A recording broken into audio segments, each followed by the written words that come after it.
형, 이건 너무 불공평해. 왜 내가 매번 병원에 모시고 가야 해? 나도 힘든 거 알아? 돈은 내가 더 많이 내고 있잖아. 혹시 이런 대화 가족 사이에서 나눠본 적 있으신가요? 60대가 되면 많은 분들이 마주하는 현실입니다. 우리 부모님을 어떻게 모실 것인가? 그리고 형제 자매들과 어떻게 역할을 나눌 것인가? 가장 사랑하는 사람들 사이에서 왜 이런 갈등이 생기는 걸까요?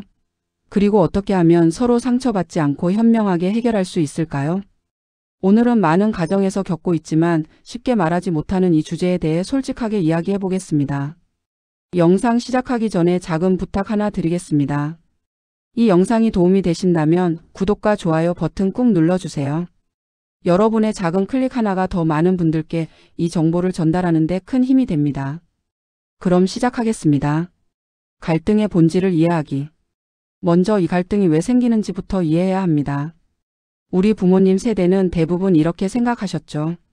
장남이 부모를 모시는 게 당연하다. 하지만 지금은 상황이 완전히 달라졌습니다. 맞벌이 부부가 대부분이고 자녀들은 각자 다른 도시에 살고 경제적 여건도 모두 다릅니다. 문제는 여기서 시작됩니다.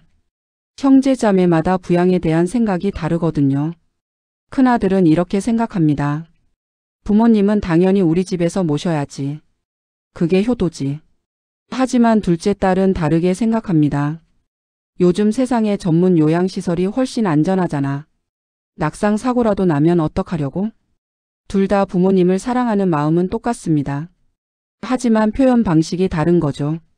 감정이 섞이면 더 복잡해진다. 여기에 감정이 더해지면 상황은 더 악화됩니다. 시설에 보냈자는 건 책임을 회피하려는 거야. 집에 모시겠다는 건 결국 나한테 부담을 떠넘기려는 거잖아. 이런 말들이 오가기 시작하면 원래 해결하려던 문제는 뒷전이 되고 감정 싸움만 남게 됩니다. 진짜 문제는 부모님을 어떻게 모실지가 아니라 서로의 상황을 이해하지 못하고 자기 생각만 옳다고 주장하는 데 있습니다. 부양 방식은 효도의 크기를 재는 저울이 아닙니다. 부모님의 건강 상태, 우리 가족의 현실적 여건, 경제 상황을 모두 고려해서 가장 지속 가능한 방법을 찾는 것이 진짜 효도입니다. 가장 민감한 주제, 재정 분담. 솔직히 말씀드리겠습니다. 대부분의 가족 갈등은 결국 돈 문제로 귀결됩니다. 요양시설 비용 월 200만 원. 방문 간병 서비스 월 150만 원. 병원비, 약가, 의료용품. 어떤 방식을 선택하든 만만치 않은 비용이 듭니다. 여기서 형제들 간의 의견이 갈립니다. 월급이 많은 형은 말합니다. 우리가 능력 있는 만큼 더 내는 게 맞지 않아? 하지만 사실 그 형도 대출금 갚고 자녀 학원비 내고 나면 여유가 많지 않습니다. 그저 체면 때문에 말을 못하는 거죠. 반대로 경제적으로 어려운 동생은 이렇게 생각합니다.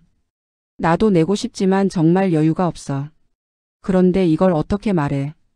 말하지 못한 채 쌓이는 불만.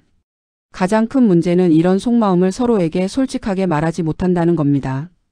능력이 되는 사람은 나만 계속 내는 것 같아 하는 억울함이 쌓이고, 능력이 안 되는 사람은 내가 부모님께 불효자식 같아 하는 죄책감이 쌓입니다. 이렇게 감정이 쌓이고 쌓이다가 어느 날 폭발하게 되는 거죠. 해결의 첫걸음.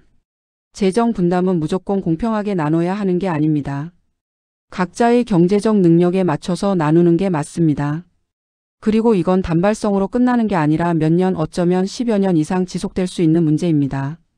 그래서 처음부터 현실적이고 지속 가능한 기준을 만들어야 합니다. 이번 달은 형이 많이 내고 다음 달은 내가 낼게, 이런 식으로는 오래 가지 못합니다. 명확한 기준과 원칙이 필요합니다. 가까이 사는 사람의 부담. 재정만큼이나 큰 문제가 있습니다. 바로 시간과 노력의 분배입니다. 보통은 부모님과 가까이 사는 자녀가 대부분의 일을 맡게 됩니다. 병원 모시고 가기, 약 챙기기, 응급상황 대처하기. 이 모든 게 가까운 사람 몫이 되죠. 매주 병원에 모시고 가고 새벽에 응급실 가고 식사 챙기고. 이런 일들이 반복되면 육체적으로도 정신적으로도 지치게 됩니다. 그러다 보면 이런 생각이 듭니다. 왜 나만 이렇게 고생해야 하지? 형제들은 돈만 조금 보내면 끝인데. 멀리 사는 사람의 죄책감. 반대로 멀리 사는 형제는 나름의 고통이 있습니다. 나도 도와주고 싶은데 지방에 살아서 자주 못 가. 동생은 나를 이기적이라고 생각할까? 이런 죄책감과 미안함이 쌓이다 보면 오히려 연락을 피하게 되고 가족 모임도 불편해집니다. 역할을 다시 정의하기. 여기서 중요한 건 공평함이 아니라 공정함입니다. 시간을 낼 수 있는 사람은 시간으로, 돈을 낼 수 있는 사람은 돈으로, 정보를 찾을 수 있는 사람은 정보로 기여하면 됩니다. 예를 들어 가까이 사는 동생이 병원 동행을 맡는다면 멀리 사는 형은 월 비용을 좀 더 부담하거나 주말마다 전화로 부모님 말벗이 되어드리는 식으로 역할을 나눌 수 있습니다. 중요한 건 각자가 자신의 상황에서 최선을 다하고 있다는 걸 서로 인정해 주는 겁니다. 누가 더 많이 하느냐가 아니라 각자가 할 수 있는 만큼 하고 있다는 믿음. 그게 가족을 지키는 방법입니다. 실제로 가장 큰 갈등은 돌봄 자체보다 감정에서 출발하는 경우가 많습니다. 형제 중 한 명은 엄마 아빠를 가장 많이 돌보는 건 나야 라는 생각에 서운함을 느끼고, 다른 한 명은 내가 못 도와주는 걸 오해하지 않았으면 하는 미안함과 불안이 섞인 감정을 가진 채 점점 대화를 피하게 됩니다. 문제는 이 감정들이 쌓이면 부모님을 돌보는 과정 자체보다 형제 간 관계가 더 크게 상처받는다는 사실입니다. 부모님이 정말 원하는 건 누가 더 많이 돌보느냐가 아니라 자녀들이 갈등하지 않고 지내는 것이라는 점을 우리는 종종 잊고 지냅니다. 그렇다면 이러한 갈등을 조금이라도 줄이기 위해 우리는 무엇을 할 수 있을까요? 첫째, 대화를 정기적으로 일정화하는 것입니다.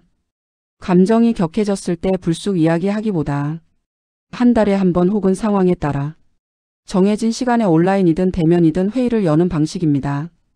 둘째, 부모님의 의견을 반드시 포함해야 합니다. 부모님이 정말 원하는 돌봄 방식, 원하지 않는 방식, 경제적 상황, 앞으로의 계획 등을 직접 듣는 것이 중요합니다. 셋째, 역할과 비용을 문서로 정리하는 것도 효과적입니다. 메모라도 좋습니다.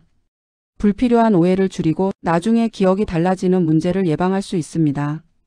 넷째, 정부 제도와 공적 서비스를 적극적으로 활용해야 합니다. 돌봄을 가족만의 책임으로 여기면 부담은 더 커지고 갈등은 더 심해집니다. 마지막으로, 가족 간 감정을 억지로 숨기기보다 솔직하지만 존중하는 태도로 표현하는 것이 필요합니다. 나는 요즘 조금 힘들어. 경제적으로 부담이 커서 솔직히 걱정이 돼. 무조건 내가 잘못해서가 아니야. 그냥 함께 방법을 찾고 싶어. 이러한 표현들은 대화를 훨씬 건강하게 만들어줍니다. 우리는 종종 부모님 부양을 두고 누가 더 효도하는가를 논쟁처럼 생각할 때가 있습니다. 하지만 세상이 바뀌었든 부양의 형태도 바뀌고 있습니다. 부모님을 돌보는 방법은 한 가지가 아닙니다. 중요한 것은 어떤 방식이 부모님과 가족 모두에게 가장 지속 가능하고 안전하며 감정적으로 건강한가 하는 점입니다. 갈등은 피할 수 없지만 대화와 이해 그리고 협력으로 충분히 조절할 수 있습니다. 노부모 부양 문제는 누군가만의 문제가 아니라 가족 모두의 문제입니다. 그리고 이 문제를 다루는 과정은 갈등이 아니라 서로를 이해하고 더 단단한 가족이 되는 기회가 될 수 있습니다. 부모님을 위한 선택이지만 결과적으로는 우리 자신의 미래를 준비하는 과정이기도 합니다. 우리는 언젠가 지금 우리의 부모님처럼 누군가의 도움이 필요할 날이 오겠지요. 그때 우리도 서로에게 상처를 남기지 않고 함께 지혜롭게 해결해 나가길 바라며 오늘의 이야기는 여기서 마치겠습니다. 시청해 주셔서 감사합니다. 본 영상은 교육 및 정보 제공을 목적으로 제작된 콘텐츠입니다. 영상 속 등장하는 인물, 상황, 대화는 모두 이해를 돕기 위한 가상의 시나리오이며 실제 사건이나 특정 개인과는 무관합니다. 60대가 되면 많은 분들이 마주하는 현실, 노부모 부양 문제로 형제자매와 갈등을 겪고 계신가요? 왜 나만 이렇게 고생해야 하지? 형제들은 아무것도 안 하는 것 같아. 이런 생각 한 번쯤 해보셨을 겁니다. 오늘 영상에서는 노부모 부양 갈등이 생기는 진짜 이유, 재정 분담을 둘러싼 형제 간 오해, 시간과 노력의 불평등 해결법, 실전에서 바로 적용 가능한 5가지 해결책을 구체적으로 다뤄봤습니다. 이 영상이 도움이 되셨다면 좋아요, 구독, 알림 설정 부탁드립니다. 여러분의 경험과 의견도 댓글로 나눠주세요. 본 채널의 모든 콘텐츠는 저작권법의 보호를 받으며 무단 전제 및 재배포를 금지합니다.